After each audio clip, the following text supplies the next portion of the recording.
እሱ አይደለም የኔ ፖይንት። 10 o'clock ሆኖ ገባችሁ ማለት ነው። ነርስ ነው የምታገኛችሁ። ሄይ ቴክስ ዌልካም ካም ኢን ትለኛለች። እገባለሁ። ኦኬ ሃው ካን አይ ሄልፕ ዩ? I'm not feeling well. Oh, I'm sorry to hear that. What happened? What is your symptoms? ምን ሆንሽ? ምንድነው ስሜቱ? የህመምሽ ስሜት? እና ምን እላለሁ? I have a fever. ትኩሳት አለ። I have a fever. ሰው ይዛችሁ ከሆነ she has a fever, he has a fever ትላላችሁ ማለት ነው። ኦኬ እና ወይም ትኩሳት ካላችሁ I have a cough. እስላለሁ። I have a cough. በጣም ያስለኛል። I have a cough. እስላለሁ። That's one of your symptoms. ምክንያቱም ስለዚህ ስትስሉ ካደራችሁ ዶክተሩ ጋር ትሄዳላችሁ ልነካይ ብላችሁ ማለት ነው። I have a sore throat. I have a sore throat. ጉሮሮዬ ቆስሏል። ጉሮሮዬን ያመኛል። I have a sore throat. That is my symptoms. I have a back pain. I have a back pain. I have a back pain.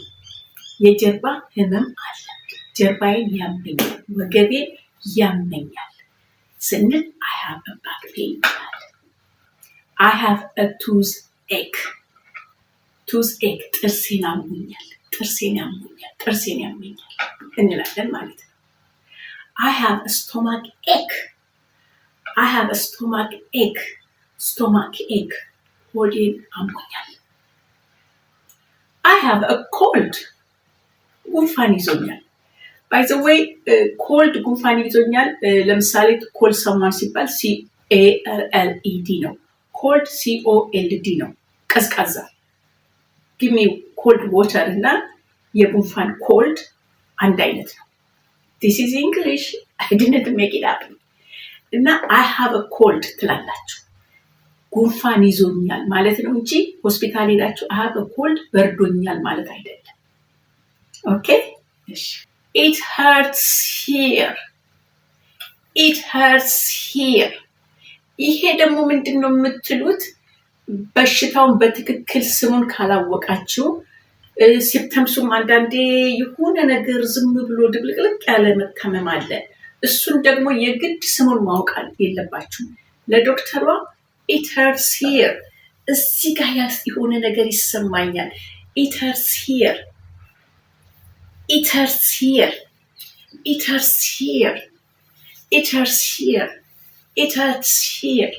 It hurts ያመኛል። እዚህ ጋር ስሜት አለው። የህመም ስሜት አለኝ ስትሉ ዶክተሯ ወይም ነርሷ ያንን የህመሙን ስም ራሳቸው መርምረው ያገኙታል። እናንተ ግን it hurts here በሽታውን በስሙን ካላወቃችሁ don't worry አትጨናነቁ። እሺ it hurts here እያሳያችሁ it hurts here. It hurts here እኛ ጋር እዚህ ጋር ይሰቀስቀኛል፣ ይወጋኛል፣ ይሸመቅቀኛል እንደምንለው እዚህ ጋር ምንድነው በቀደም እሑድ ቤት የሆነ ነገር ብቻ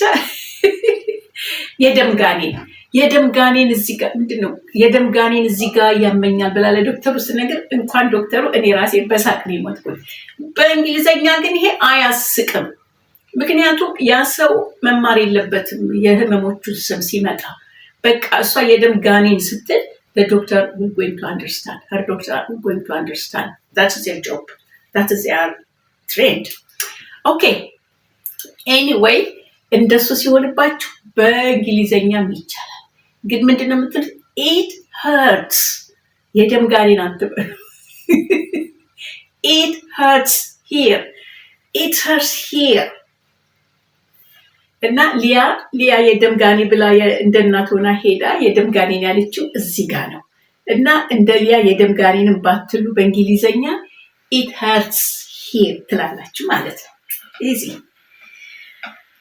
The pain is getting worse. It hurts here. እያደረ እየባሰብኝ ነው የመጣው። በጣም ያመኛል፣ ብሶብኛል፣ እየባሰ ነው የመጣብኝ። It is too much pain. ከዛ ምንድነው የሚላችሁ? መጀመሪያ በስሙ ትናገራላችሁ። ስሙን ካላወቃችሁ it hurts ትላላችሁ። በሶስተኛ ደረጃውን የነርሷ ስራ ነው። When did it start? When did it start? መቼ ጀመረ?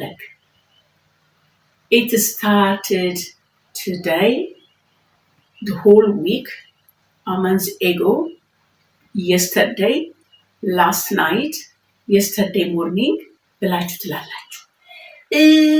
ሌላውን ተውት። ኢዝ ወዝ ምናምን አትበሉ። ጀስት ቦታው ቀኑን ብቻ ተናገሩ። የስተርዴይ ምንም አያስፈልግም። የጀመራችሁን ወይም ደግሞ I'm not sure but maybe 3 days ago or 4 days ago maybe 5 days ago ሹር ካልሆናችሁ ማለት ነው። alright it hurts when I move. It hurts when someone touch. It hurts when I walk. It hurts when I sleep. በጣም ህመሙ የሚሰማኝ ወይ ስተኛ ነው ወይ ስራመድ ነው ትላላችሁ ማለት ነው። አሁን የት ቦታ እንደታመማችሁ ያውቃሉ፣ ምን እንዳመማችሁ ያውቃሉ በዚህ ሰዓት። Do you have any allergies? ይሄ በማንኛውም ሆስፒታል መጀመሪያ የሚጠይቅ ነው። Do you have any allergies? Imagine አሁን ዶክተሩ ጋር አይደለም ገና ነርሷ ጋር የቀረባችሁ። Do you have any allergies?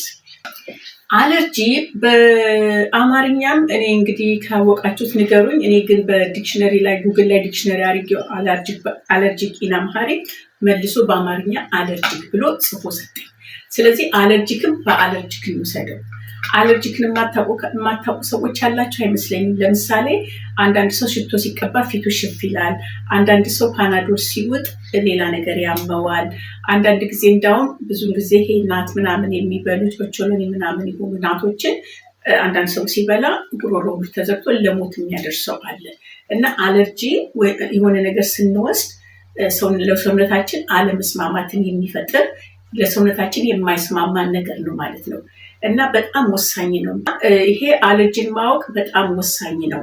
እና አንድ ነገር አለርጂ ካለባችሁ የግድ ማሳወቅ አለባችሁ። አለዛ ከመዳናችሁ ይልቅ ጉዳቱ ይበዛል። አንዳንዴ እንደውም አናፊላክቲክ አለርጂ የሚሏቸው እሱን ተውት፣ የሳይንቲፊክ ነው። አናፊላክቲክ አለርጂ እስከ መግደል ያደርሳል።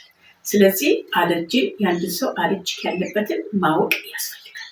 ዲሃብ አለርጂ ካላችሁ የስ ብላችሁ ጽፋችሁ ሄዳችሁም ወይም ደግሞ በቃልም በምንም አድርጋችሁ ማሳወቃል። ነርሶች የሚጠይቋችሁ የኖርማል ለምሳሌ do you feel tired easily? በቀላሉ ይደክመሃል? ከደከማችሁ yes I do፣ ካልደከማችሁ I'm okay, I'm alright ትላላችሁ ማለት ነው። ሌላ ነገር ደግሞ do you sleep well? Do you sleep well? How is your sleeping? እንዴት ነው በደንብ ተኛለህ? Sometimes I sleep well, sometimes not. አንዳንዴ በደንብ ተኛለሁ፣ አንዳንዴ በደንብ አልተኛም። በደንብ ካልተኛችሁ no, I'm not sleeping well. በደንብ አልተኛም because of the pain. Because of the pain I don't sleep well ትላላችሁ ማለት ነው። ይሄ ጀነራል ጥያቄ ጠይቋችኋል ማለት ነው። Did you do any medication for the symptoms? ይሏችኋል። ለዛ ለስሜቱ የወሰዳችሁት አለ ወይ ሲሉ I took Panadol, I took 2 tablets Panadol last night። ካልወሰዳችሁ ደግሞ ኖ ትላላችሁ ማለት ነው። እና አሁን የመጨረሻ ጥያቄ እነርሷም ጠይቃችሁ ምንድነው do you take any medication for any other symptoms? Do you take any other medications for other symptoms? ማለት መድኃኒት በቋሚነት የምትወስዱት ለሌላ ህመም ለሌላ በሽታ የምትወስዱት አለ ወይ? ለምሳሌ ለደም ብዛት፣ ለስኳር፣ ለኮሌስትሮል የምትወስዱት ካለ they have to know, especially when you are going first time. እና yes, I'm taking for blood pressure some medication, I'm taking for my cholesterol። ሌላም የምትወስዱት ካለ እሱን ትነግራላችሁ። አሁን you done and dusted። አሁን ከነርሷ ጋር ጨረሳችሁ። አሁን ዶክተሩ ጋር ስትገቡ ዶክተሩ ሰላም ሃይ ቲግስ ዌልካም ይለኛል። ምክንያቱም ስሜን ያውቀዋል። እና ያው ሁሉ ነገር የተናገርኩት በኮምፒውተር እሷ ኦልሬዲ ትራንስፈር አድርጋለታለች። ኦኬ how are you feeling? I'm not feeling well እላለሁ። ከዛ ኦኬ please lie down ይለኛል። lie down ማለት ተጋደም እዛ እንትን ነው። ይሄ ስትሬቸሩ ላይ የሚመረምረው ላይ ተኛ ማለት ነው። እና ያን ጊዜ እናንተ lie down ታደርጋላችሁ። ዶክተሩ ይመረምራል። ከዛ በኋላ how you feel when it hurts, where it hurts the most, where it hurts the most የቱ ጋር ነው በጣም የሚያምስትሉ በዚህ በኩል ታሳያላችሁ፣ በዚህ በኩል ታሳያችሁ፣ በጣም የሚያማችሁ ጋር ታሳያላችሁ። እዛ ላይ እንትን ይላል ወይ ኤክስሬይ ሊያዝላችሁ ይችላል ወይ ቀላል ህመም ሊሆን ይችላል።